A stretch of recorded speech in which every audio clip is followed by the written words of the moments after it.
He handed me the package and said, "Mind if I step in for a sec?" Baby, 45 minutes later, the food was cold and I was not. Hit that like and subscribe button if you've ever tipped more than 20% for extra service. I opened the door expecting the usual transaction. "Hi. Thanks, here's your food. Have a nice night." But the second I saw him, something shifted. He wasn't the regular guy. This one was new. Tall, lean, but built like someone who lifts more than just pizza boxes. Ink peeked from under his sleeves, and his helmet hair had that just messed up enough charm. He didn't just look at me, he saw me. Like he clocked the loneliness the second I pulled open the door. "Hey," he said, holding up the brown paper bag like it was sacred. "One large garlic chicken, extra sauce." "Yeah, that's me," I replied, reaching for it. But instead of stepping back, he tilted his head and smiled. "Mind if I come in for a sec? It's pouring out, and my next stop's delayed." I hesitated for half a breath too long. Long enough for him to smirk like he'd caught something in my paws. He knew, and I let him in. He toed off his boots by the door, casual like we'd done this before. I watched the rain trickle down the window behind him, but my focus kept darting back to the way his shirt clung to his arms, to the way he looked around my flat like he wasn't judging, just noticing. "You live alone?" he asked, setting the bag down on the counter. "Yeah." He nodded. I could tell. It's quiet. That shouldn't have stung. But it did. Because it was quiet. Too quiet, most days. "You, always make conversation like this when delivering food?" I asked, trying to play it cool. He smiled, slow and sly. "Only when someone opens the door shirtless." Damn, I'd forgotten. I was still in my tank top and briefs. Comfort clothes. The kind you throw on when you're not expecting company, or hoping for any. I laughed it off, trying not to look flustered. "Didn't think I'd be hosting." "Good thing I don't need much hosting," he said, leaning on the counter. "What's your name?" I told him. He repeated it, soft like he was tasting it, then offered his own. "Mason." "I should let you get back," I said eventually, even though I didn't want him to. He looked at me for a long second. Then he said, "You got something else that needs delivering?" I opened my mouth to make a joke, but nothing came out. Because he wasn't smiling anymore. He was just waiting. That was the moment I realized. This wasn't a delivery. It was the beginning of something I didn't even know I'd ordered. He said he liked spicy. I told him I could handle the heat. Neither of us was talking about the food anymore. Mason leaned against my kitchen counter like he belonged there. Like this wasn't the first time he dropped into a stranger's place and turned the room into tension-soaked silence. The kind that hums between two people who know exactly what's about to happen, but no one wants to be the first to say it.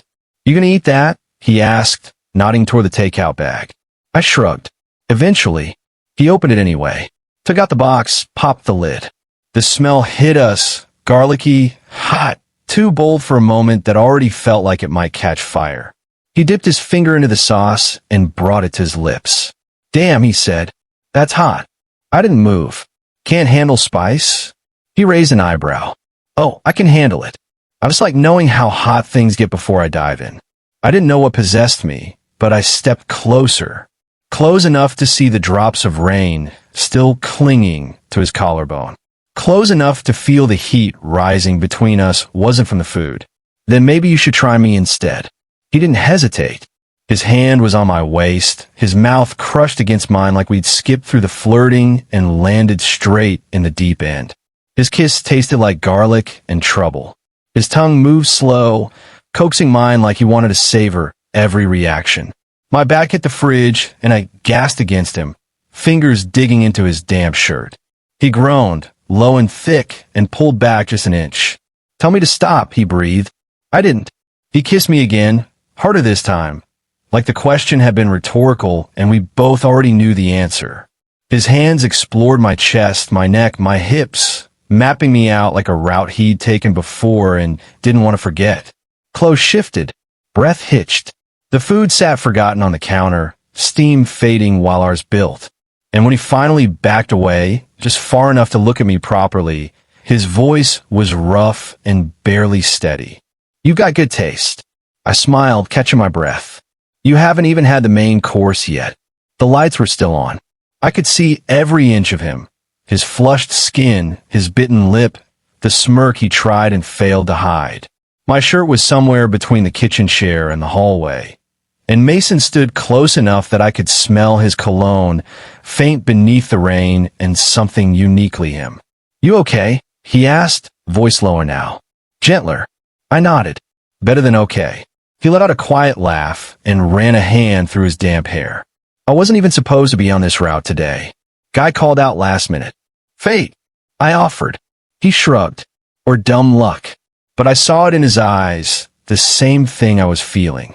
This didn't feel like luck.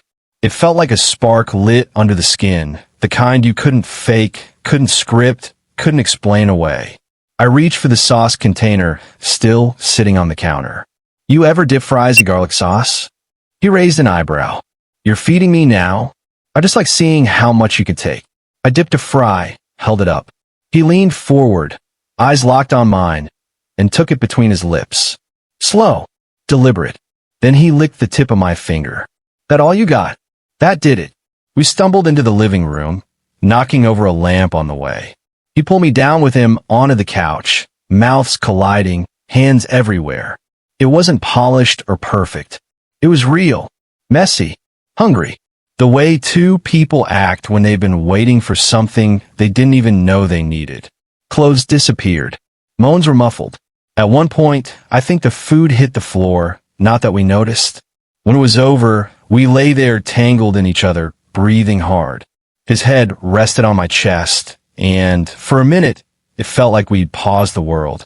"Do you always go this far on deliveries?" I asked, teasing. He smiled without opening his eyes. "Just when the order's worth it." I kissed the top of his head, already knowing the next chapter wasn't just about hooking up. It was about what we'd do when the night ended. We lay there in the silence that comes after everything. You know the one. Heavy with breath and heartbeat and unspoken questions. I expected him to get up, say something casual, maybe ask where the bathroom was, grab his shirt, and slip out the door with some half-smile and a "see you around." He didn't.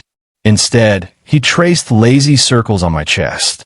"You've got good taste in music," he said, nodding toward the playlist still humming from the speaker. "And food. And, well, everything."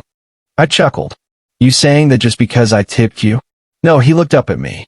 "I'm saying it because I didn't expect this." "You." That stopped me cold. Because I didn't expect this either. I didn't expect the guy who handed me a brown paper bag with extra napkins to also hand me something that felt dangerously close to connection. "You're not like other customers," he added, almost shy now. "Usually I leave with a nod. Sometimes a number. Once a weird poem. But tonight you stayed," I said quietly. "Yeah." His voice dropped. "Because I wanted to. Because I felt seen." That word. Seen. It hit me in a place I didn't realize was still aching. "You want to stay?" I asked, no jokes this time. No flirtation. He nodded. "If you let me." And I did. We talked for hours. Curled up on my couch, half naked, wrapped in a throw blanket and stories. I learned he was 27. Grew up in a small town where people talk too much and love too little. He used to sing in choir. Used to think he'd end up with someone safe. Boring. Invisible. "But you," he whispered, hands sliding into mine. "You're loud in the best way. You fill a room." It wasn't just a compliment. It was an invitation. A whisper that said, "I see you too." By the time the sun started brushing the sky pink, he was asleep against me, and I was wide awake, heart pounding with the terrifying thought. What if this delivery came with a future I didn't order, but always needed? He left his hat behind.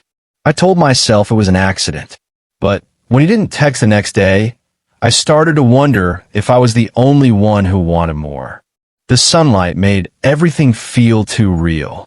I woke up alone, his scent still on the pillow, his hat on the kitchen counter, and a hollow ache where his laugh used to be just hours before. No note, no text, just silence. I try not to spiral.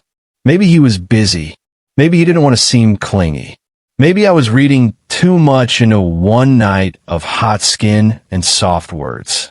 But when a day turned into two, and his name never lit up my screen, something in me cracked. It always went like this. A spark of fire, then smoke. I stared at the hat. Black. Slightly worn. Smelled like him. Forget it, I muttered, grabbing it and heading to the restaurant's address printed on the delivery receipt. If I was going to be ghosted, I wanted to at least hand his heartbreaker hat back in person. The hostess blinked when I asked for him. Jason? He's not here. Do you know when? He quit. Said he got another job. Left yesterday. My throat tightened. Did he say where he was going? Nope. Just packed up and left. That should have been it. End of story. But I didn't come this far just to let the night we shared fade into some crumpled receipt and a forgotten hat. So I walked out, stood under the cloud-heavy sky, and texted him anyway. You left something behind. Nothing. For hours. Then, just as I was about to delete the whole thread, my phone buzzed. Jason. I left more than that. I panicked. I felt too much, too fast. Didn't know how to handle it. Me. You could have told me. Jason. I'm telling you now. I messed up, but I want to fix it, if you let me. And just like that, the delivery wasn't over. It was just delayed. A knock came just after midnight. I almost didn't answer. It had been a long day of letting go, or at least trying to, but something made me open that door. There he was. Jason. No uniform. No excuses. Just a duffel bag slung over his shoulder and that sheepish smile I'd replayed in my head 100 times. I quit, he said. Not just the job, the running, the pretending, all of it. I stood there, torn between the instinct to slam the door and the urge to pull him inside. I was scared, he went on.